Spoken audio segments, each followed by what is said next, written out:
Welcome back to the channel, everybody. Thank you so much for joining me and allowing me to continue to be your daily advocate.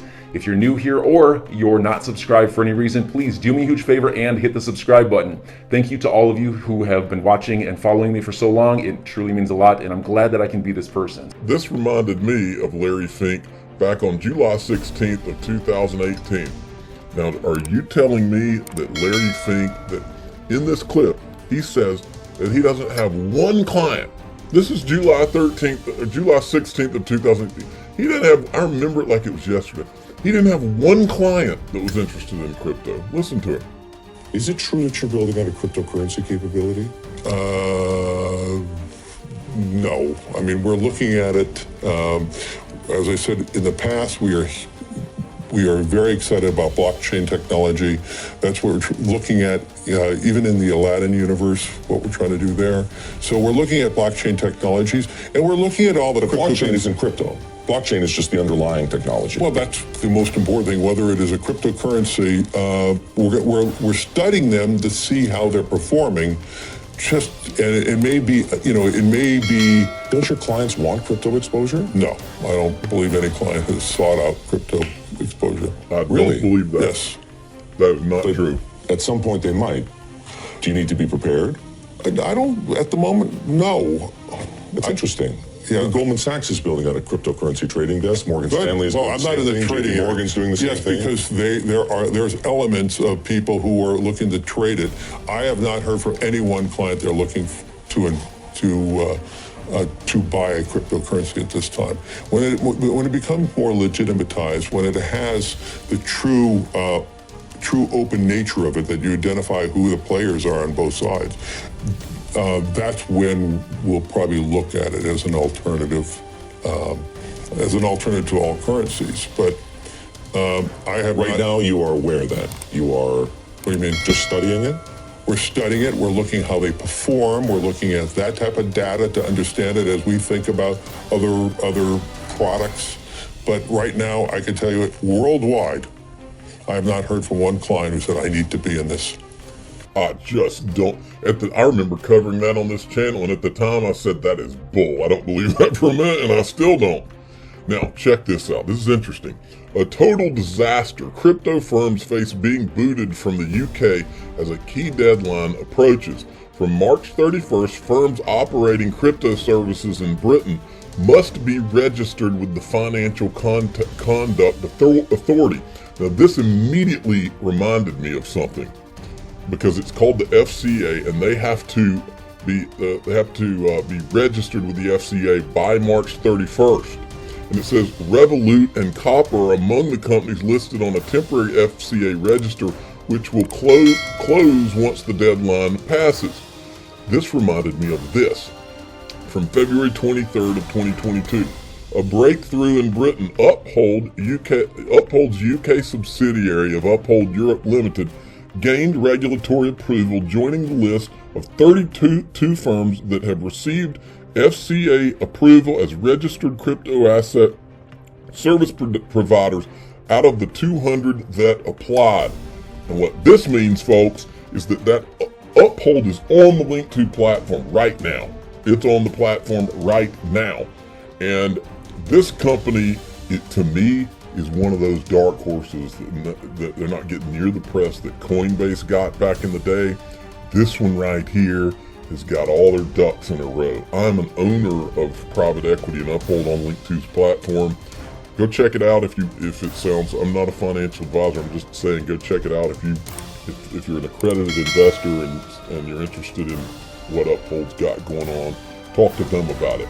I'll put a link in the top of the description to Uphold as well. All right, check this out. This was on CoinDesk today, I guess. Certainly. First, we need to completely debunk the idea that cryptocurrencies are being used solely for purposes of avoiding sanctions, etc. If we know what is going on really, most of the oligarchs or the people that are trying to avoid sanctions, what they're truly using is either the yuan, the Chinese currency, or gold.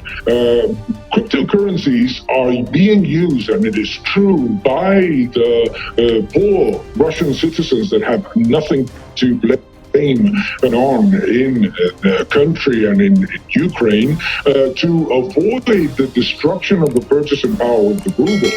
That is a completely different thing. What we need to understand is that the excuse of saying that cryptocurrencies are used to basically undertake illegal activities, etc., is completely debunked by reality. The reality is that what is going on right now is a currency war.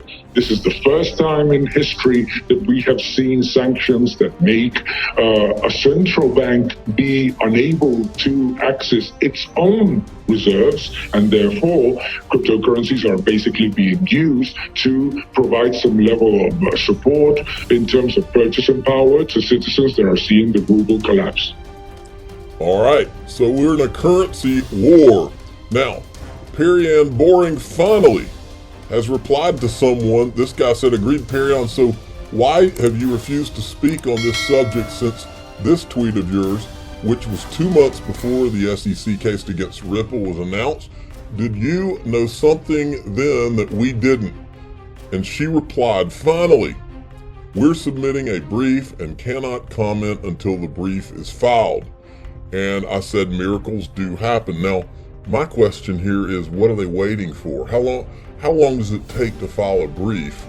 It's almost, if I didn't know better, it's almost as if they want to file a brief right as this case is about over anyway. It doesn't matter, to make it look like they did something or wanted to help. That's what it's almost like. Jeremy Hogan commented on it. Good to see the Chamber of Digital Commerce will file an amicus brief in the Ripple case. It filed an amicus brief in the Telegram case and focused on distinguishing the digital asset from any potential investment contract. This is similar to what Attorney Deaton is arguing. Then we've got this from James Phelan. The SEC has filed a motion for permission to redact notes of meetings between the SEC and third parties, claiming the notes were protected by DPP. The request is based on January 13th, 2022 decision on the DPP issues. So, they want to redact more, folks. No shame. There's no shame in this game. TAIG had a good tweet.